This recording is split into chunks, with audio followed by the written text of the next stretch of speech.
Greetings, everybody. Welcome to Zimbabwe Daily. My name is Tsitsi Mashiri, and today, yet another on our program, Meet the Candidate. We have a very special guest in the house, and I'm sure he's going to introduce himself. But remember to follow through, sending any questions that you have, and share the link. You might stand a chance to win something from our studios. So yes, thank you so much for gracing our studios, Mr. President. Thank you very much. Thank you for having me. And I want to take this opportunity to greet the people of Zimbabwe, and I wish them very well. I know that they are going through tough times, but I know that these tough times will pass. So yes, without maybe wasting much of your time, people would want to know, who are you? Of course, myself, I know there are people who know you, of course, but someone might be watching this for the first time and would want to know, who is this fine-looking man who is wearing, dressing like really the president for sure. Yeah. Oh, thank you. Thank you for those very kind words. I am Douglas Mwonzora. I am a senator in the Parliament of Zimbabwe, senator for Manicaland province, having been elected in 2018. I am the current president of the Movement for Democratic Change, having taken over from the late Morgan Tsvangirai.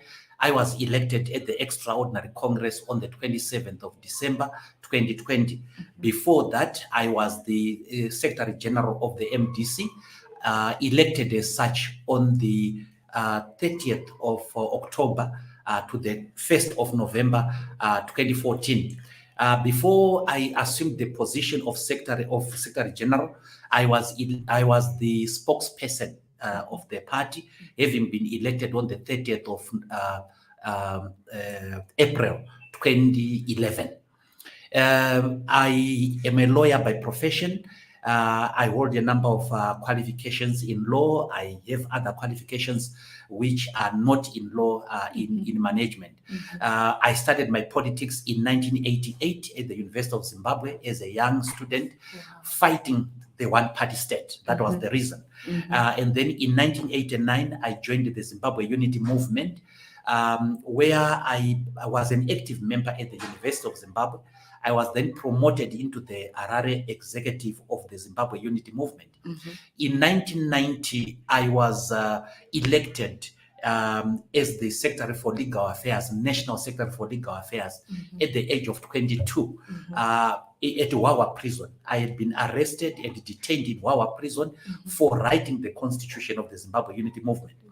In 1992, I was headhunted by Morgan Tsvangirai and the Zimbabwe Congress of Trade Unions leadership to be legal advisor. I worked as a legal advisor of the ZCTU for about 2 years. So my first job was as an employee of the ZCTU. And the first person to sign my letter of employment, coincidentally, was Morgan Tsvangirai, the Secretary General. In 1994, I was asked to be one of the 3 people to draft a new constitution of Zimbabwe. And that was under FODEZ, the Front for Democracy for Zimbabwe, headed by Margaret Dongo. So there were 3 of us, the late Kempton Makamure, the late Justice Sansole, and myself. So we drafted a constitution, a draft constitution for Zimbabwe. It was called the Yellow Draft. It was rejected out of hand by the government. In 1995, I took the government to court to stop the presidential election of 1995 on the basis that the election playing field was not even. I lost the case before the Supreme Court. In 1997, I took the government to court over the constitutionality of the Political Parties Finances Act. This time I got it right and I won the case. This is the reason why you see the parties in parliament who are not ruling parties get funding from the government. It was as a result of that case. It is a case that was of both national and international importance, as well as academic importance. It is a case that students study at the university. I was elected in 1998 into the task force of the National Constitutional Assembly. We formed the National Constitutional Assembly together with Morgan Tsvangirai and other leaders.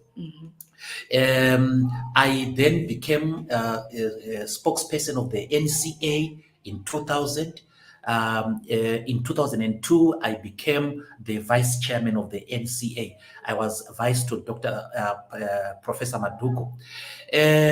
We were tasked by Morgan Tsvangirai at that point in time to draft a constitution, the draft constitution of Zimbabwe. And we drafted that constitution together, the two of us, myself and Professor Maduku. It had 12 chapters. Professor Maduku contributed 7 chapters. I contributed 5. This constitution was supposed to be put into effect as soon as Morgan Tsvangirai won the presidency in 2002. So this is what they normally call the NCA draft. It was not to be because these elections were stolen. And then I fast forward, I then got elected as the secretary for for local government for Manicaland province within the MDC. And in 2008, I was elected the member of parliament for Nyanga North. As when the inclusive government came, when the inclusive government was being conceived, I was one of the people who would go for the negotiations. But I was not a principal negotiator. The principal negotiators were Tendai BT and Elton Mangoma, and I was a negotiator with spare. So I would go in the absence of the other people. I was then appointed as the co-chairperson of the COPAC to oversee the drafting of the constitution. This, in my view, was the most important national task that I have ever done. It was very, very bumpy.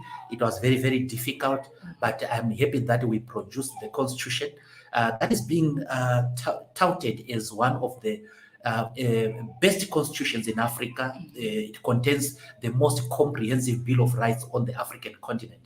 So I believe that I have had experience in leadership in Zimbabwe. I am a legal practitioner. I was a law lecturer for 18 years, and I did teach law at the University of Zimbabwe and at the Great Zimbabwe University. I am an author as well. I did contribute to one of the best-selling texts on constitutionalism. It is called Public Participation in African Constitutionalism, and I contributed a chapter called Public Participation Under Authoritarian Rule, the Case of Zimbabwe. I also wrote a book called The Problems of Our Civilization in African Perspective, and this was published by the Nexus Institute. I'm in the process of doing a story of my life. I think I am about 2-3 weeks to completion of the manuscript. Wow, congratulations. Thank We'll you. be looking forward to it. To those who have just joined us, this is Zimbabwe Daily. And yes, of course, today in the studio, we have the Democrat, Mr. President for MDCT, D. Mwonzora. So you are free to send any questions that you might have. And don't forget that if you're a registered voter, just go to your phone and dial *265# to check where you will be voting at in the next election. And remember to encourage people to register to vote, especially in the next general election. So today, as we are speaking to our candidate, probably because when you're speaking about who you are, you then shared part of your journey. So people would want to know, what is your party's position on gender representation, and what challenges are you facing as a politician, especially here in Zimbabwe? We are very serious about the gender representation, and in fact, we are going to Congress, to the Ordinary Congress, in almost a month's time. And at this Congress, we are introducing a few constitutional amendments within the party to guarantee 50-50 representation. We must accept that historically women were oppressed as a result of culture, sometimes as a result of sheer prioritization. The families were poor, and they could not afford to send 2 children to school. And if one was a boy, one was the girl was sacrificed. So we need to bring the issue of women representation to the fore. We have enough examples of how this can lead to development. If you go to Rwanda, their parliament, the majority are women. And in the areas of decision making, we see more women. And there is development in Rwanda. So there has been a correlationship between women and advancement and development. So we are very, very serious about that. That is why we have a secretary for gender within the national executive. We have now promoted her to sit in the standing committee, in the highest decision-making body. And her mandate is to make sure that we are doing it right when it comes to gender representation. So we are aiming at promoting the woman in general. And then the young woman, the girl child in particular. And we hope that in the next standing committee of the MDC, we are going to see more women. We also were instrumental to the bringing in of the 60 seats for women. This represents an incremental gain towards the equal gender representation. We are not yet there. 60 seats in parliament is not 50-50. It does not transfer into 50-50. At the same time, the manner of selection of those 60 women is in most political parties still left to men. We need to democratize the election, the selection of those 60 so that they are selected on merit, so that there is no favoritism, there is no overbearing influence of the men. So exciting times are there for the girl child. We are watching with a keen interest some of the stories we hear about abuse of women and so on. These are matters that we are looking at very, very closely. And in our party, we do not accept that. Fortunately, in the MDC right now, we have had very, very few cases in recent years of harassment of women. Of course, we had an incident during our extraordinary Congress where somebody slapped Dr. Kube during the Congress. We immediately fired that person from the party. We have expelled that person from the party. Coincidentally and strangely, that person is together with Dr. Kube joined the Triple C. So they are now in the same party.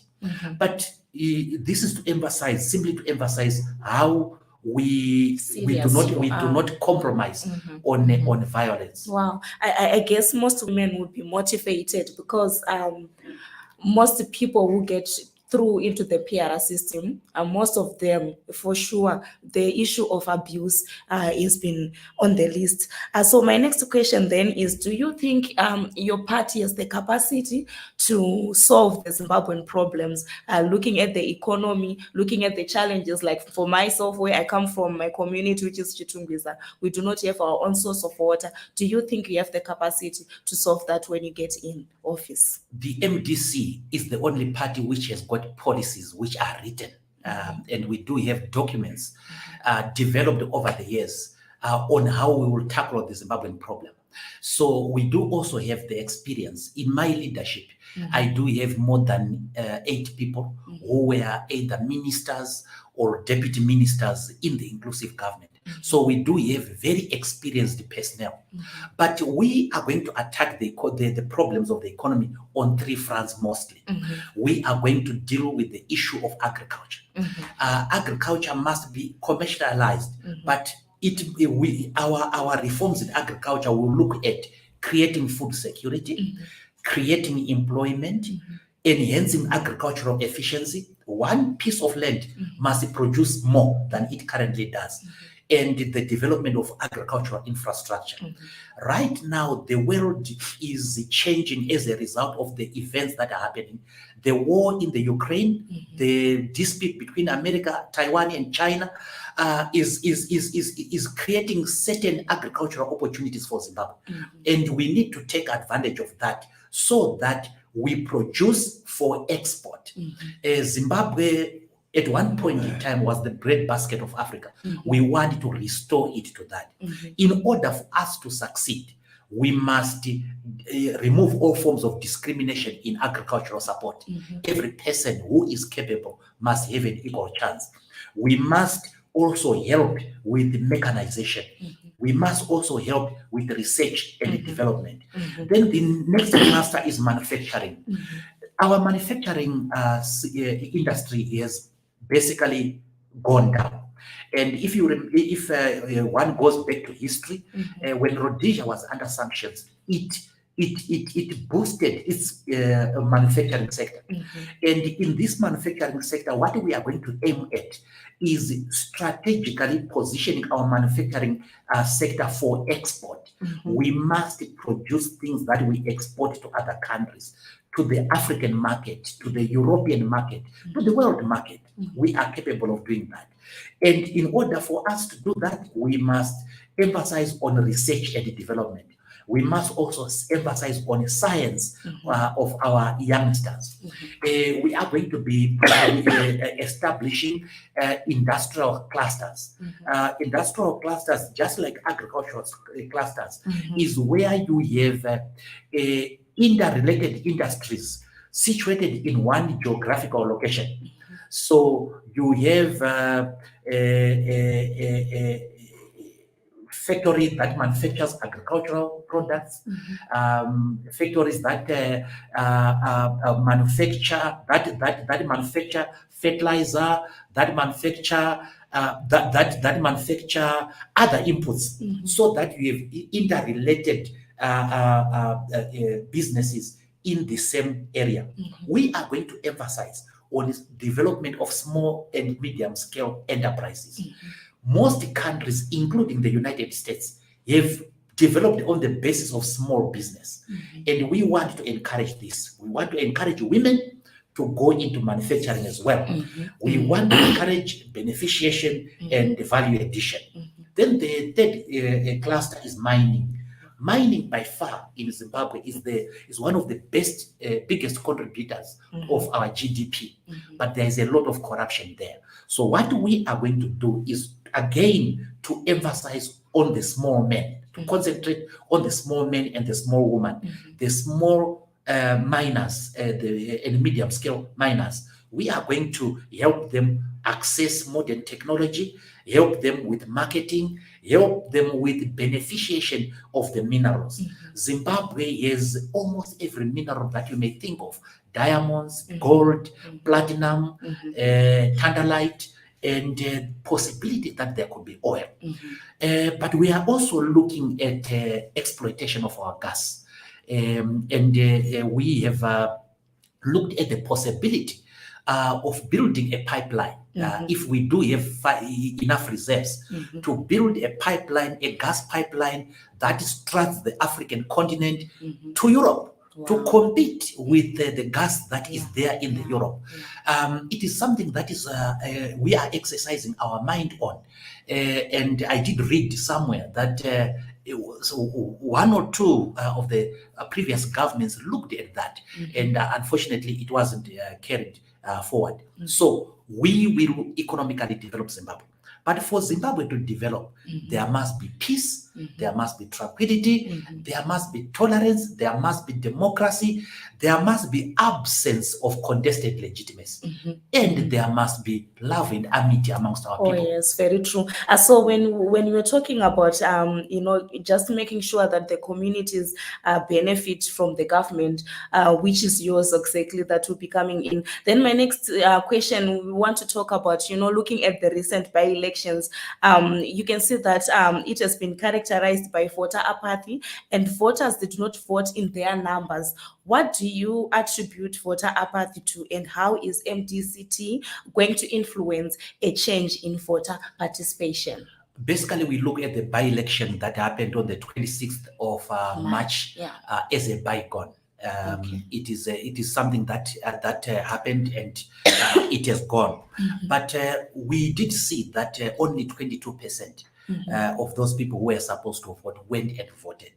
And there was clear apathy, and especially apathy from opposition circles. This is because the people of Zimbabwe have lost faith in elections under the current circumstances, under the current legal and political framework. That is why we as the MDC are emphasizing on dialogue, so that we institute through dialogue key political, economic, and social reforms. One of these reforms are electoral reforms. We need to reform, for example, the Election Management Board. As I said in another interview, the problem with the ZEC is not the commission, the commissioners that you see. That's not the main problem. The main problem with the ZEC is the secretariat, the appointment of the secretariat. It is the subcommittees that are under the secretariat.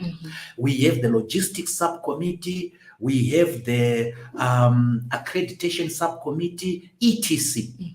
Now, if you analyze these subcommittees, they are made up of people from the Ministry of Foreign Affairs, people from the President's Office, people from Home Affairs, and so on. So you have an overbearing influence of the executive in an electoral board, which is supposed to be independent of the executive. So we want to enhance the independence of the electoral board. That's number one. Number two, there must never be violence in the election. Now, if we eliminate violence, we encourage the participation of the weaker people within society. You are looking at women, you are looking at the youth, and you are looking at minorities participating equally without fear of reprisal. So until we deal with that, there will be a problem up in Zimbabwe. The other issue regarding the by-elections is that they were not important to the people of Zimbabwe. I have been talking to a few friends who won in the by-elections and who were gloating about winning the by-elections. And I just asked them one simple question. You did win the by-elections. What did you change? If you go to parliament right now, the power dynamics have not changed. In the council, the power dynamics have not changed. In the nation, the power dynamics have not changed. Zimbabweans have not benefited from that victory. So that victory was basically a Pyrrhic one.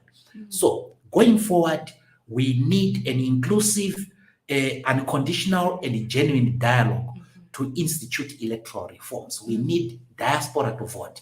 Now we have seen what Kenya has done, and we can copy the Kenyans. Yes, exactly. They've done very well. Yeah, very true, President. So speaking about elections, so do you think in Zimbabwe we have free and fair elections? Well, so far we have not had free and fair elections, that's for sure. If the elections were free, then they were not fair. If they were not fair, then they were fair, then they were not free. Ever since 1980, we have never had free and fair elections in Zimbabwe. We have had elections characterized by violence. The politicization of food aid, the involvement of the security forces in the political processes in Zimbabwe, either through the Election Management Board. You have seen weaponization of inputs. Inputs are given as a quid pro quo to voting for certain political parties, and we have had opaqueness in voter tabulation. Now we are advocating for parallel voter tabulation to be instituted in Zimbabwe. And this parallel voter tabulation must be funded by the state.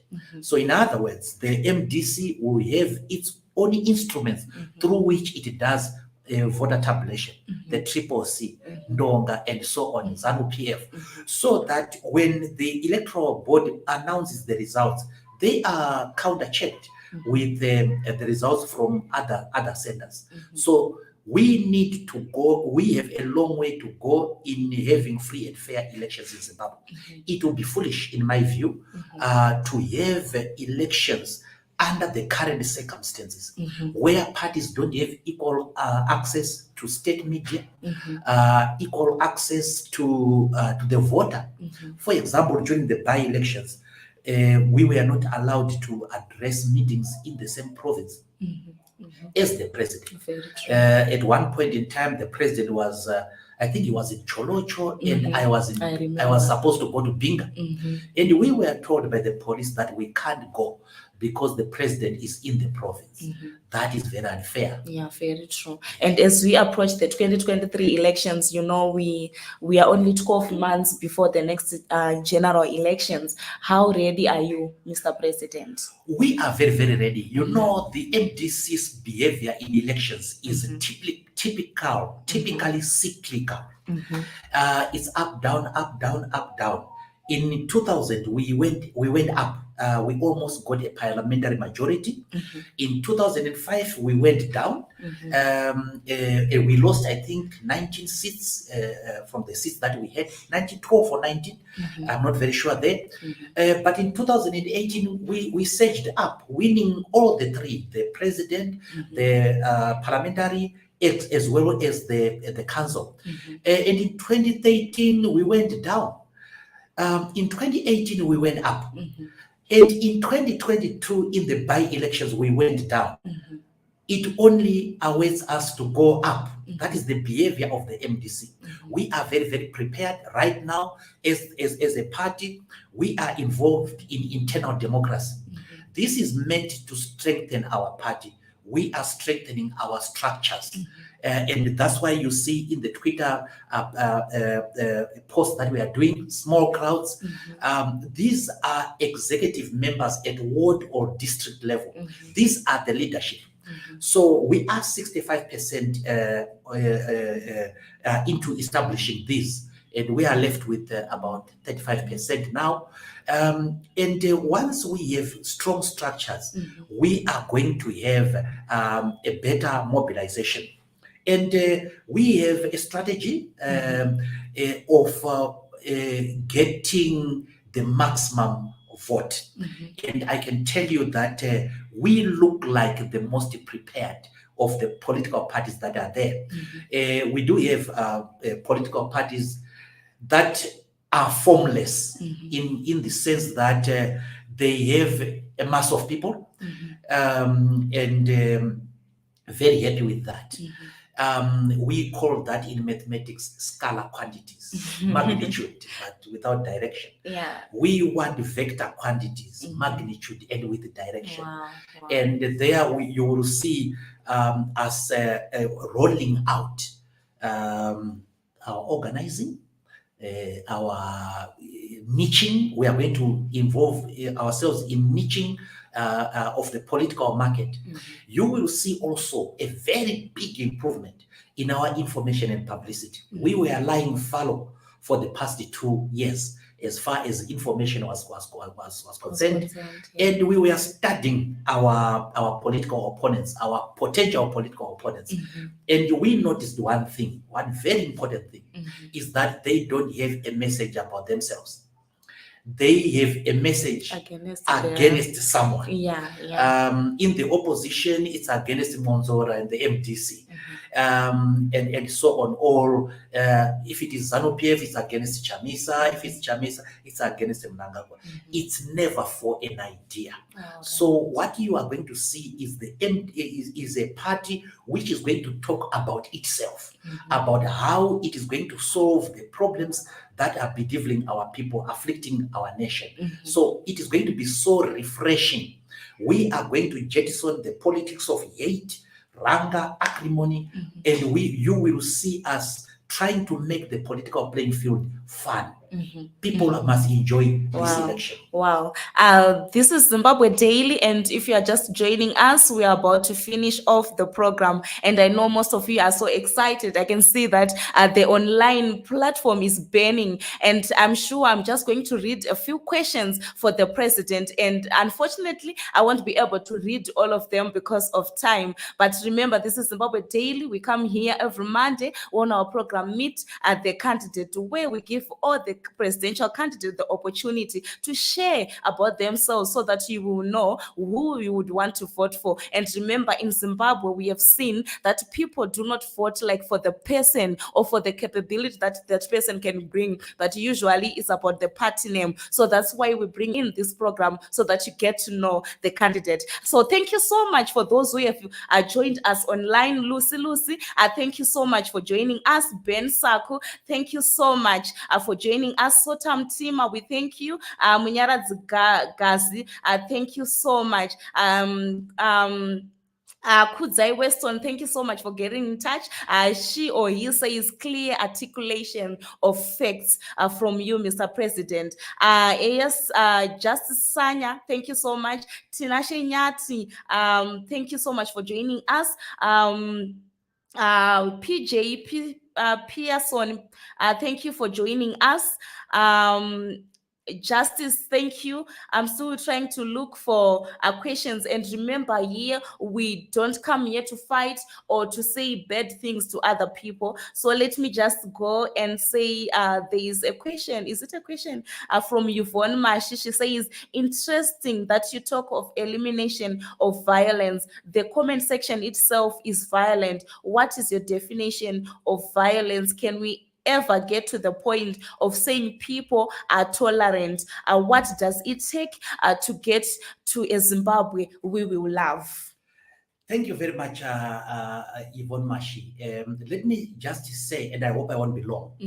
Zimbabwe, ever since it was formed into a nation state, Zimbabwe has been enmeshed in one form of conflict or another. Pre-independence, pre-colonialism. You had the conflict between the tribes, the Shona, the Ndebele, and so on. Sometimes bloody conflict. And then coming in of the pioneer column, you had conflict between the colonizer and the colonized, which went into full-blown civil war. Sorry, it's not civil war. And then after 1980, you had a government, the independence government, oppressing its critics. You saw the jailing of Bishop Mwonzora, the harassment of Ndabaningi Stole, the resort to murder, mayhem, and so on. And then you had, of course, the Gukurahundi. And after the signing of the Unity Accord, it was war against those people who were pro-democracy, pro-multipartyism. And then come the birth of the MDC, all hell broke loose.